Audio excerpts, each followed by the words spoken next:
Buonasera a tutti, amici di Angolo Nerazzurro, bentornati sul canale.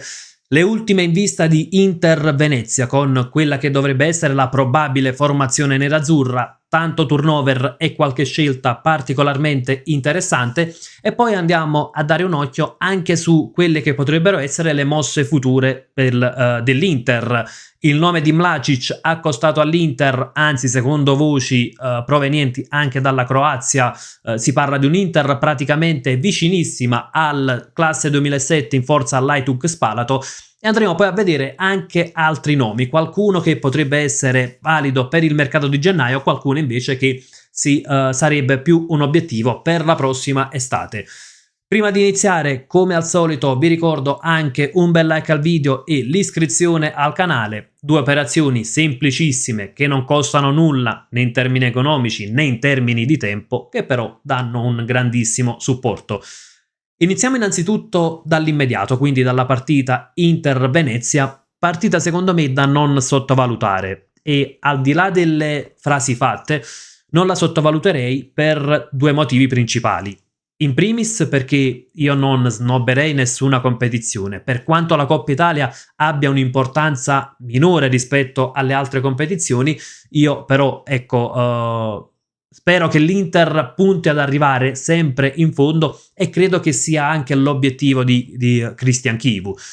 E poi l'altro motivo è che snobbare una partita del genere, seppur l'avversario di categoria inferiore, tra l'altro un Venezia che comunque sta facendo bene in Serie B, quando si snobbano queste partite si rischia di andare incontro a delle figuracce. Ricordiamo anche qualche anno fa, quando a San Siro arrivò il Pordenone, sembrava una pura formalità, e invece poi passammo addirittura dei calci di rigore per superare il turno, quindi insomma sicuramente è bene non sottovalutare l'avversario.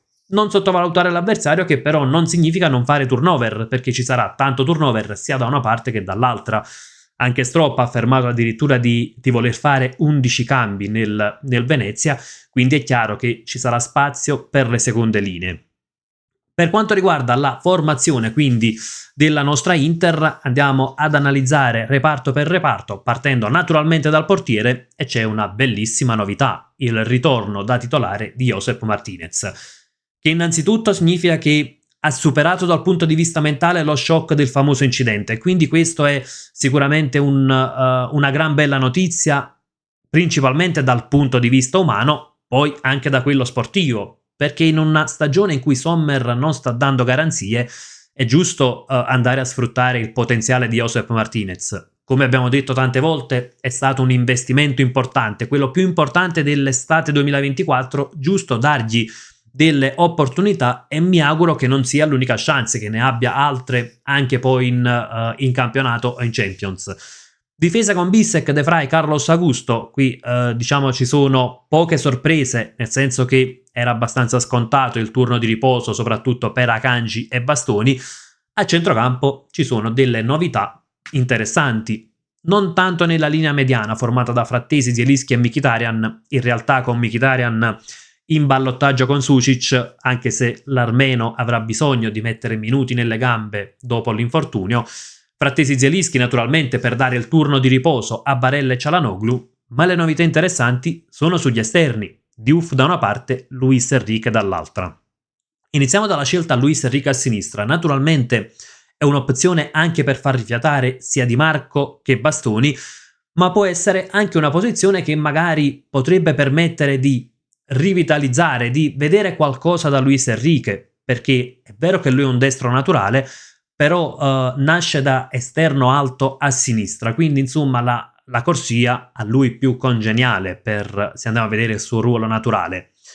Tra l'altro entrambi i quinti saranno a piede invertito, quindi potrebbe essere anche una soluzione per vedere qualcosa di diverso dall'Inter, ecco, per trovare anche un'alternativa al modo di giocare, per sfruttare caratteristiche diverse, quindi insomma potrebbe essere un qualcosa di interessante.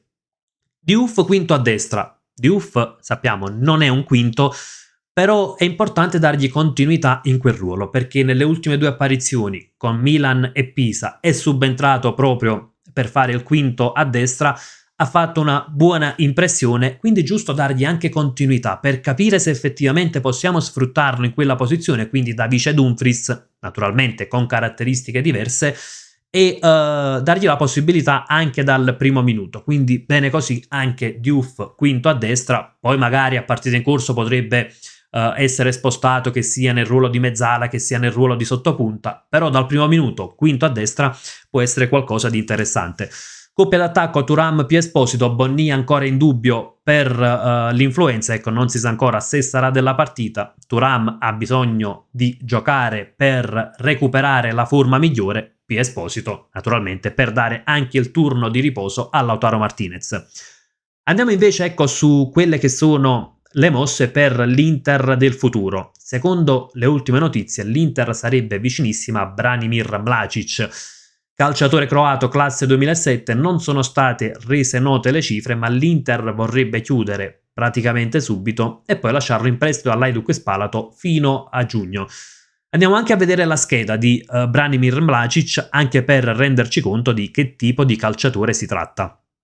Ecco, andiamo a vedere, proviamo ad ingrandire leggermente. Come vediamo, classe 2007, quindi 18enne, altezza 1,92 m, posizione difensore centrale. Croazia Under 21, gioca nell'Hajduk Spalato. Tra l'altro quest'anno è un titolare dell'Hajduk Spalato, 11 partite, condite anche da 2 assist, anche se poi non è il suo ruolo principale, il suo compito principale. Scadenza 2029, valore attuale circa 800.000 euro secondo Transfermarkt. Andiamo anche a vedere però qualche statistica in stagione, perché tutto sommato sono delle buone statistiche quelle di Mladić. Vediamo appunto 11 partite giocate, di cui 10 da titolare, media di 84 minuti a partita, già è un qualcosa di interessante, ecco, comunque nonostante la giovane età si trova a fare il titolare nell'Hajduk Spalato. Quanto a passaggi, vediamo una buona precisione, 92% di precisione, 95% nella propria metà campo, 83% nella metà campo avversaria, quindi insomma calciatore con una discreta tecnica. Contrasti a partita 0,8, in realtà è un dato molto simile a Francesco Acerbi, anche per lui sono proprio 0,8 i contrasti a partita, naturalmente in Serie A, quindi vanno fatte le dovute proporzioni, però comunque è un buon dato. 2 palle recuperate a partita, rinvii difensivi 4,9 a partita, leggermente inferiore ad Acerbi, ma insomma ci sarebbe anche da aspettarselo.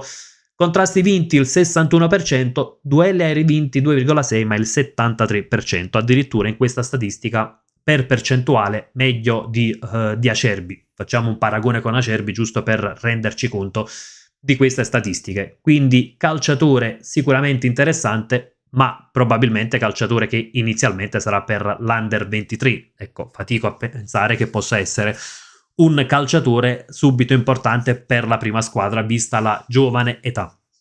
Passiamo invece a chi potrebbe essere un innesto nel mercato di gennaio, perché a dispetto di quanto detto ieri sera da Ausilio in un'intervista, ecco, dove affermava che l'Inter difficilmente farà qualcosa a gennaio, l'Inter sta scandagliando il mercato. Perché è vero che si prova Diouf a destra, ma sappiamo che c'è un buco per il vice Dumfries, e il nome è quello di Idrissa Touré. L'abbiamo visto domenica proprio all'Opera con il Pisa. Idrissa Touré che ha fatto decisamente una buonissima partita e sta facendo un ottimo campionato. Qui vediamo la sua scheda, classe 98, altezza 1,88 m, e abbiamo visto quanto ha messo in difficoltà anche Di Marco. Tante volte era Bastoni che doveva scalare per andare a chiuderlo appunto nei duelli aerei, un gol e un assist col Pisa.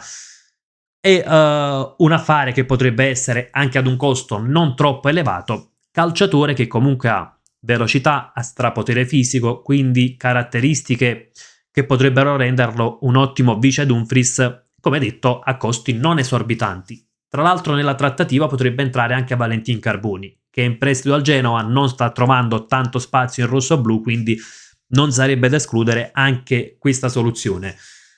Inter che in realtà sarebbe interessata anche a Palestra, che è più un nome per la prossima estate, ma la richiesta dell'Atalanta è altissima. Si parte da 40 milioni di richiesta, sappiamo quanto è difficile andare a trattare con l'Atalanta, che Comunque, se non dovesse riuscire a cederlo, terrebbe volentieri il calciatore che è in prestito soltanto al Cagliari, che tornerà però a Bergamo in estate, e sul quale c'è tanta concorrenza che arriva anche dalla Premier. Sappiamo poi quando arrivano le squadre di Premier non fanno tanta fatica ad accontentare le richieste dell'Atalanta, della squadra di turno, quindi sicuramente è un affare un tantino più complicato, seppur Palestra, almeno dal mio punto di vista, sarebbe di una qualità superiore rispetto a Touré.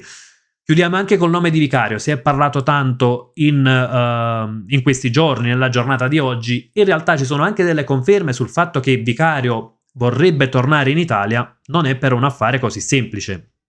Innanzitutto bisognerebbe convincere OH3 ad investire su un 29enne, anche se poi va detto, ecco, che Vicario rappresenta un'eccellenza per la Porta, è un portiere importante, porta comunque tanti punti, e soprattutto c'è l'ostacolo Tottenham, che in questo momento considera Vicario il suo portiere per il presente e per il futuro, e quindi non vorrebbe privarsene, o meglio, lo farebbe soltanto naturalmente ad una cifra alta, ad un prezzo importante.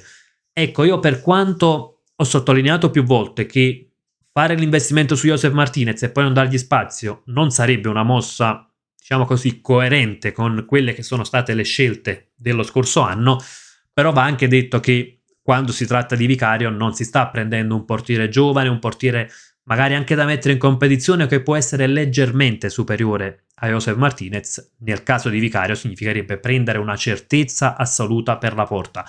E Vicario per me rappresenta uno dei più grandi rimpianti, perché per il posto Onana era stato individuato, c'era anche un mezzo accordo, poi il ritardo nella cessione di Onana permise al Tottenham di inserirsi e quindi poi di perdere il portiere. Vicario che davvero avrebbe rappresentato un grandissimo innesto per l'Inter, e in questo momento non avremmo sicuramente il problema tra i pali. Ragazzi, fatemi sapere anche cosa ne pensate, sia della partita di domani, sia, ecco, sulla partita di domani, soprattutto sulla scelta di Diouf, Luis Enrique sulle corsie esterne, tra l'altro, come dicevamo prima, a piede invertito. Cosa ne pensate anche di questi nomi accostati all'Inter tra Mlacic, Touré, Palestra, Vicario? Insomma, se credete che qualcuno di questi possa aiutare l'Inter, possa aumentare il tasso tecnico della rosa, come sempre discutiamone nella sezione commenti, e come sempre io invece vi lascio con un gran bel Forza Inter.